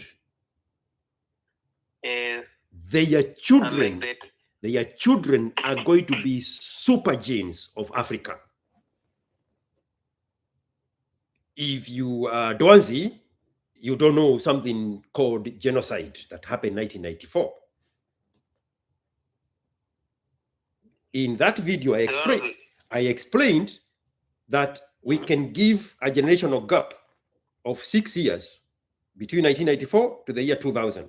Those children, 6 years after the genocide, they have trauma of the experiences of the genocide of 1994. But the children born after that, they were born under the leadership of Kagame, that is actively creating a totally different mindset in the Rwandese psyche. So these children from 2000, they grew up being veered away from the traumas of the past and into the greatness of what they can become. That's why they are very far away in achievements in biochemistry and in technology, because of the leadership of Kagame to consciously and deliberately pave them into a better future. So those children now that are 25 years old, their children are going to be super genes. You don't have that much to eat. You're 22. I will run there. So you probably need to go to a Scandinavian country, Eastern European at best, a Polish woman, Georgia, the country. These guys are fighting with Russia. What are they called? Iran. Not Eritrea. What is their name? The ones that are fighting with Russia. Iran. No. Iran is fighting with America. No. With Russia, the fight has been going on for the longest time. The people who send us fertilizer. That country too has a history that produces better quality genes. Ukraine, yes. Thank you so much, Alan Tony. Oh, Ukraine. Yes. Thank you, Wes Waidaka. I am saying these things deliberately because I know Black men have no appetite for what I'm saying. Black women have been doing this forever. The problem is Black women don't have it in them to supercharge genes of other than Black men.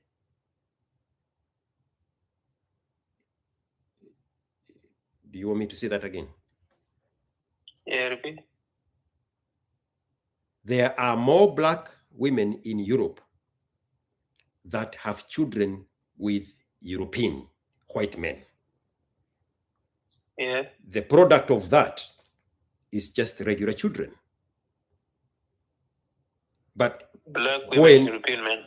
When it is the Black man who have a child with a non-Black woman, the product of that is a super gene.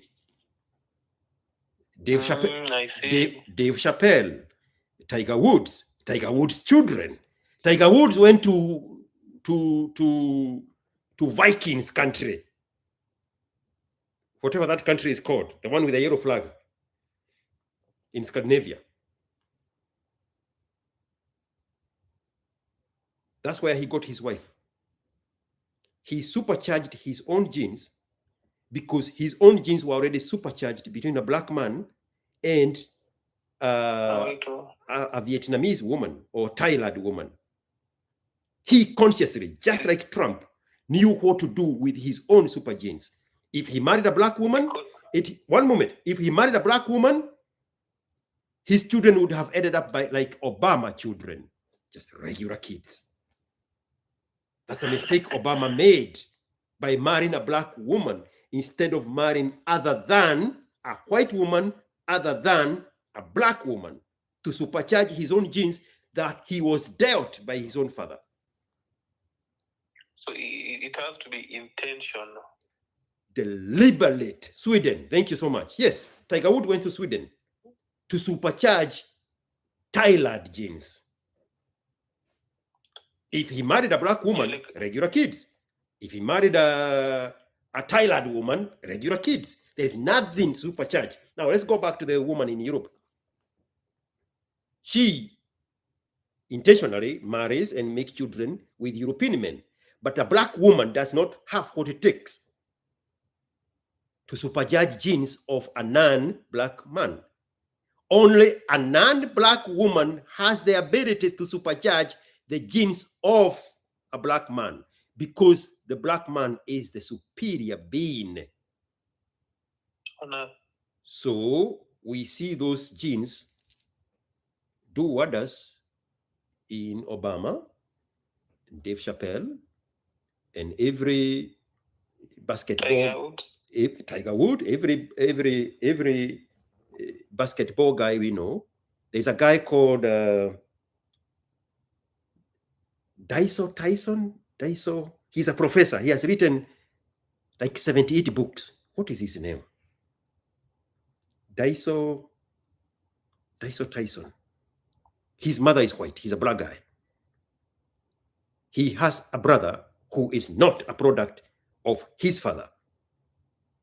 He's a useless guy in prison from the same mother. That's a useless guy. So, I mean, the other way around. His mother is white. His father is black. he's black. He shares the supercharge. He got the supercharged genes. His own half-brother is in prison, a useless human being. This guy has 70-something books. Somebody look. There we go. Niall deGrasse Tyson. That guy. Where's Waidaka? Thank you. There is a science to that madness. You are going to reject this information because you are pushing back on your inability and your iniquities to do something about it.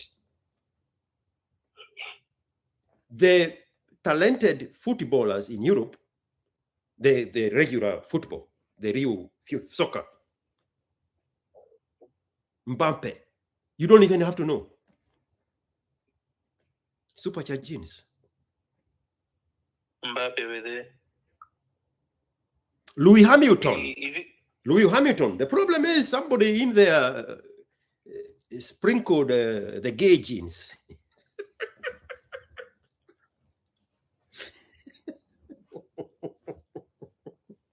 Yes. Hamilton has dominated a sport that is exclusively European white sports.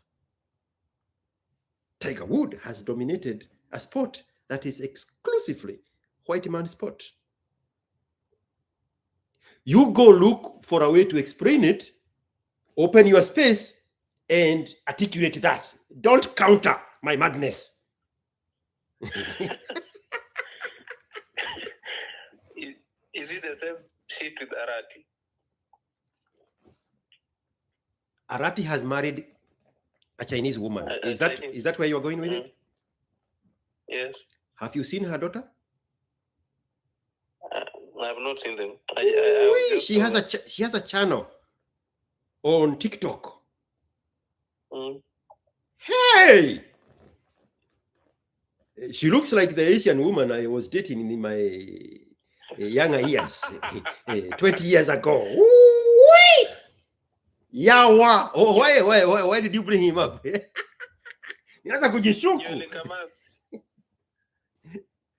Arati has married a Chinese woman. Is that where you're going? Is that where you brought Arati? Yes. Yes.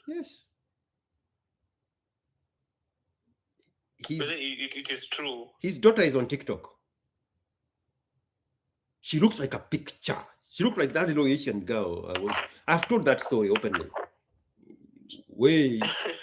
If I had the information I have now, I should have a son who is like 22, 23, 24 years old. Because this is way before my son's mother.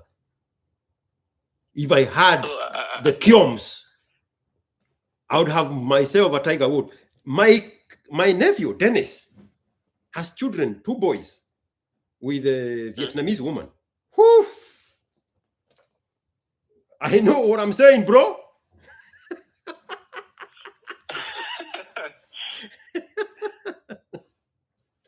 I know what I'm saying. I know what I'm saying. So yes, somebody, Waidaka. PBD is Persian. What kind of genes do you think PBD carries? Christian Anampor is Persian. What kind of genes do you think Christian Anampor carries? I'm answering your question, Waithaka. What about the Persians? PBD is Persian. He is about to hit billionaire status. Anampor has dominated the airwaves in cable TV and beyond. Persians have very good genes. Are you asking this question for yourself? Are you in proximity of choosing between a Persian and a Turkish woman? How did we get here? How did we get here? So, I was telling you, those attributes you have, the brain to retain information, the talent in your fingertips to succeed, and the good name that you are dealt, you are 22. Find a way to a non-black woman. Thank me later. I'm not going anywhere. I'll be here. I will be here. So we were. Oh no, I was to roast you before that. There we go. You were saying that you are Kikuyu, weak genes loser. Huh? Right? Say that again. You were saying that being Kikuyu, you're a weak gene motherfucker. Yes, very, very. The poorest genes are Kikuyu genes. So depleted. So I mean, are you in Tarakanith called Chuka? Goja kidogo. When you were asking that question, you mentioned Luo. What was that thing you said about Luo? Luo? Oh, you did not mention Luo? I didn't. Okay, go ahead with your roast. I am a Kikuyu. I have very depleted genes. There is nothing I can do about it. Do you know Chuka? Yes, of course. I went through that whole area 3 weeks ago. Oh. So that's where I went for my higher learning. And whenever I see the Kikuyu men there, you see, a typical Kikuyu woman has no ass, big breasts, and a big tummy, right? Not the ones I know, but continue. But a typical Kikuyu lady. Yeah, bro, my girlfriends and ex-girlfriends listen to this thing. I have to be careful how I carry myself in public. You know, flat ass. Kwani haukututetea? Kwani haukututetea? Big dashboard and a big kitambi. So whenever I see the Kikuyu men, I'm like, in your trousers, these are the genes and sperms you guys carry to give us such women. But Kikuyu woman is also one of the most beautiful women in Kenya. If you don't know about Turkanas and Swaborus, what are you trying to say? No. Hey, bro, I have Kikuyu girlfriends. Don't get me in trouble. Hey, okay. So you said that I need to, let me check. I was writing. We are narrowing down to the specifics. Detaching, building, and what else do you have for me? You already have the self-awareness part. So eventually you are going to get to the apex of self-actualization. That one, it's going to be very automatic for you. Same as this teenager here called Trevor Noah. Bro, you have it very easy. You walked in here so beaten and rained on. No, that was very imaginary. There are real people. There are real people dealing with real generational curses. I have interacted with them on X. If I was a human being, I would feel sorry for them, but I don't have those genes of woyeness. But I know people on X that are really dealing with real generational curses. You don't have that. You carry blessings. You carry the formula for success. And you carry a big name. Tembea na Yesu.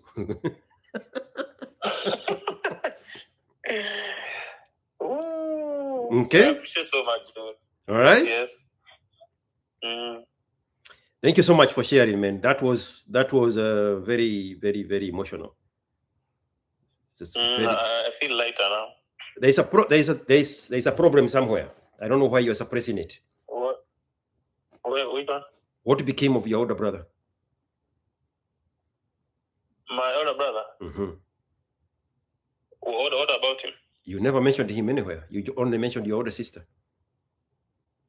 Oh, he's there. There where? How did he turn out? He hustles. He has a wife, 2 kids, and he's outside the country. He's in Allah Akbar country. Alone? Yes. Married from the same tribe? No. Yes, but Nunjas and Bukusu, they're one. Mm-hmm. Oh yeah, you people have what? 27 sub-tribes? Nunjas? Yeah. I think so. We are so many. Yeah, I think you are either 26 or 27. Yeah, but from the same tribe. So the marriage is working because of the distance. Mm-hmm. No, I'm asking you. It is. But he is older than your sister? Or your... Yeah, obviously. Yes. Yeah, he is older than your sister. Yes. Yes. So there is no way your sister carries the trauma and he doesn't. So I was telling my sister, she was asking that. Now, out of us, it is only the two of us who recognized the problem, the dysfunction, and how it affected us. So when she reached out to them, they saw that side of life. They were like, no, we are just living, surviving. We feel nothing. They numbed. I don't know why they numbed the pain. They even don't know. Yeah. That's where ayahuasca comes in. and for your father, those demons, those voices were so strong in him that he had to continually numb them with alcohol.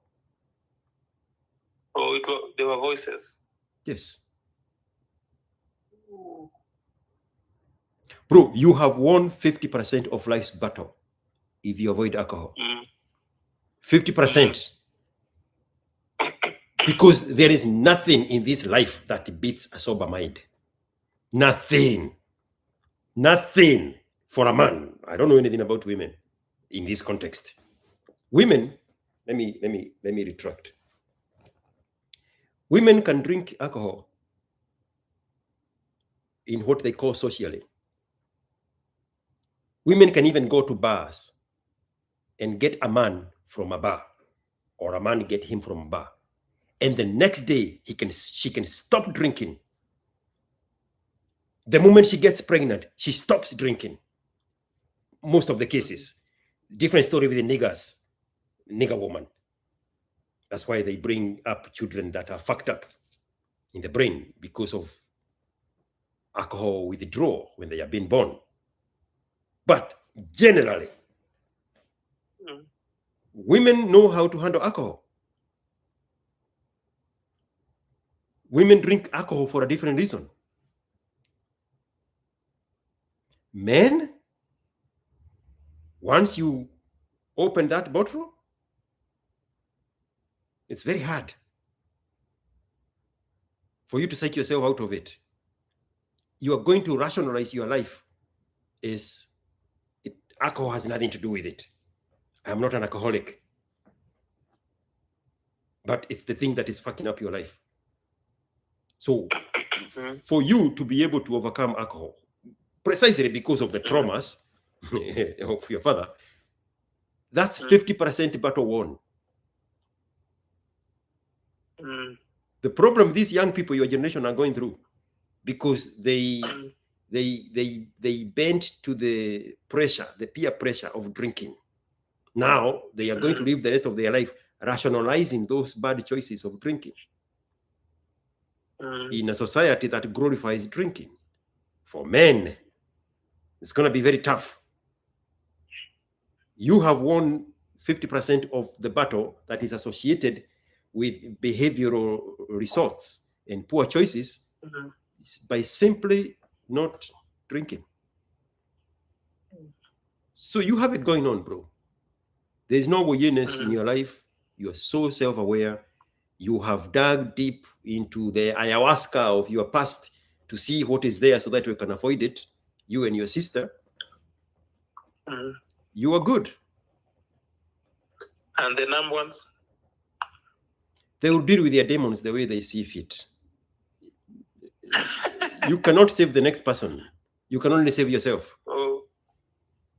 There is the song that says nobody's coming out of this life alive. Right? What is that song? I didn't get that. It's a very beautiful song. It says somewhere, it says nobody's coming out of this alive. You deal with your life the way you deem fit. You create your own path. There is no formula. You create the formula for your own life. You pick and choose what you want with this life. It is that bad.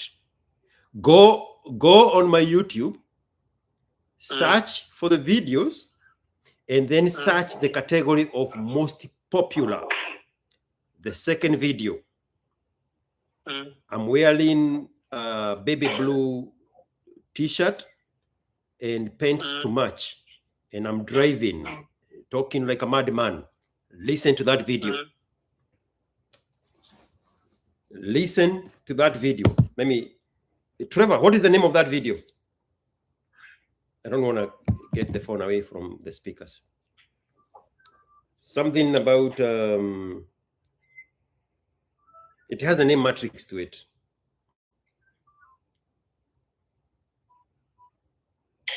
The second most popular video on my YouTube. You create the rules so that you can rig the game to your advantage. Otherwise, you're going to be an NPC living a mediocre, regular life. Or you can choose to be great. You have the formula to be great. Dear adult male, you either escape the matrix or become an NPC. The choice is yours. Thank you so much, Alan Stoney. That video. I got calls from Nigeria, from Cameroon, from Ghana because of that video. I got a Black American leave a voicemail because of that video.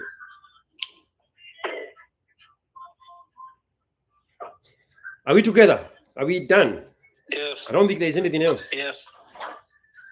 So let me brainstorm and see. I want to exhaust you properly. Anything?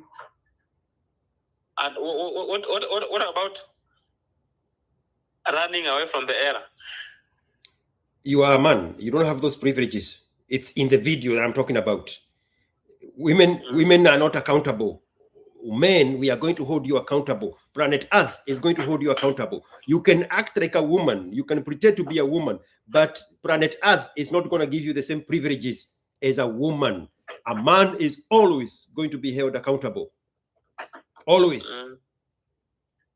Don't run away from accountability. That is what creates a man. That's what creates character. Accountability. You have to be reliable, you have to be dependable, and you have to deliver those two things with honesty. You have to be accountable. So I need to. There's a reason. There is a reason you asked that question. What is it? I think you.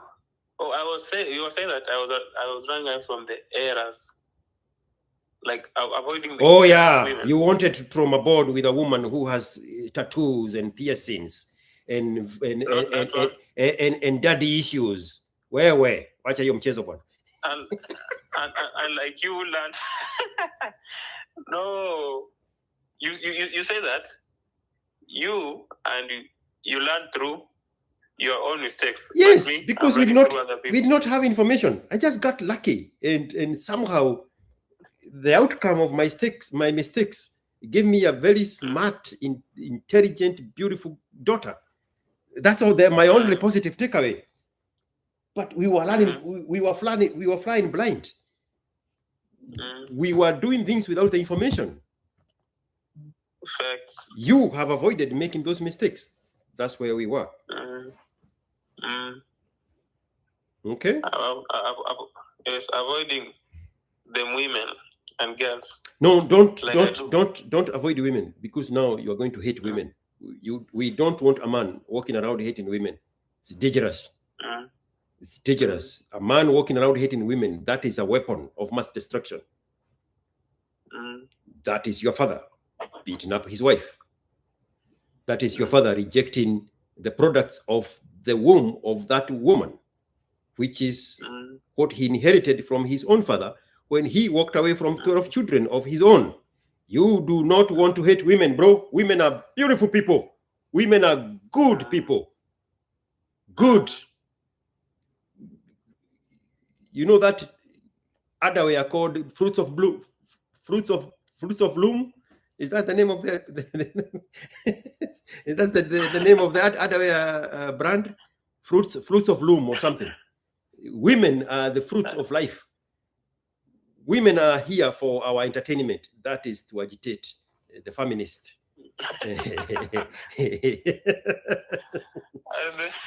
Women are beautiful, bro. Women are good people. I'll get one for myself now. I've been avoiding them because of the trauma. For recreational purposes. For sports. Bro, you are 22. Just don't get any woman pregnant, and don't get diseases from a woman. But you are allowed to practice with these people. That's so that you can understand a woman's nature, because our system denied you the opportunity to go to a mixed boarding high school, which is where we learned how to understand women. So the first time you're interacting with a woman is when you are 18 in college. This woman has so much value. She has no time for you. So you get disillusioned. So you have to penya there. And because of your age, where do you go? What kind of woman do you date? That's why most of your age mates are dating older women. Because there is no woman left. You cannot go other age. You cannot date women your age because they are hot in the market. So you fall for mama in a different name. But you build yourself so that you can attract the right woman. But I never tell young people not to date women. It's not my place. No. I sometimes feel like I understand the female nature, but putting it into practicality is the problem. I want to find one and observe and learn and interact and see that how it turns out. Most of the people your age come to me because they had children with us, same demographic. If you can avoid that mistake, children and disease. Cheza hiyo mpira na mpira. I feel sorry for your generation. You will never experience real sex because you never have real sex. But that's what you're dealt. That's not my problem. That's a you problem. So I should find one. I should not be... No, there's no should, because then you will be guided by a need. Don't need a woman. Want a woman. I should want. Yes, not need. Don't get driven by a need, because if you get driven by a need, you become a servant to that need, and you become manipulatable because of that need. You become exploitable because of that need. A need is a very dangerous thing. Don't be driven by a need, other than a need to be rich. I need to be great, and I need to retire early. Those needs are very good. The needs that make a man, but don't need a woman. I interacted with them, and we get to this point of I'm like, I want to communicate my intentions, but I don't want to sound like I'm simping, and I don't know how to put it. So yeah, because you are thinking the woman is innocent, that she does not know what you want. That you have to come up with a formula of a language, like you are dealing with a 12-year-old. Listen. Do I have that video in public? I will post that video today. Probably I will play it after you because I have to use the same speaker. By the time this woman is 22, she has been to places you will never be to. She has pictures. She has pictures inside an airplane. That widow seat picture. She has pictures with white gowns in 5-star hotels in Diani and Malindi and the Maldives. Younger than you are, because she is making good use of her value. And then you approach her and you're like, I don't know how to tell her. Bro, that girl is dealing with a man who is 3 times her age. And she's making it look easy. Do you want to know how I know?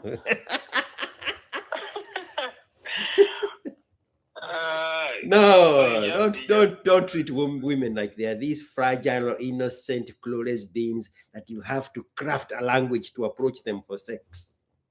Where? But you can't just jump on them like a zombie. Yes, you can. You can. How do I know that? Ask me the question. I give you the answer. How did you know that? Russian Egonga made 28 videos of him approaching our women. He took them home. Within 27 seconds of interacting with a strange woman, he had communicated his needs for sex.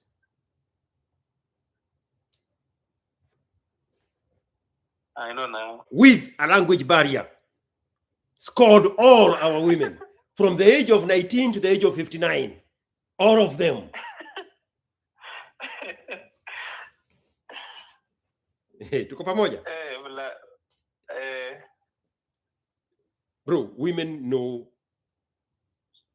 what you want before you say what you want. She's just waiting for you to convince her that you are worthy of having her value. Communicate that value. I don't even know why you are talking now. We are done here. Shout out, George. Bless up. All right. Thank you so much, man. I appreciate you. Thank you. Gentlemen, jina langu ni George IQ Watson.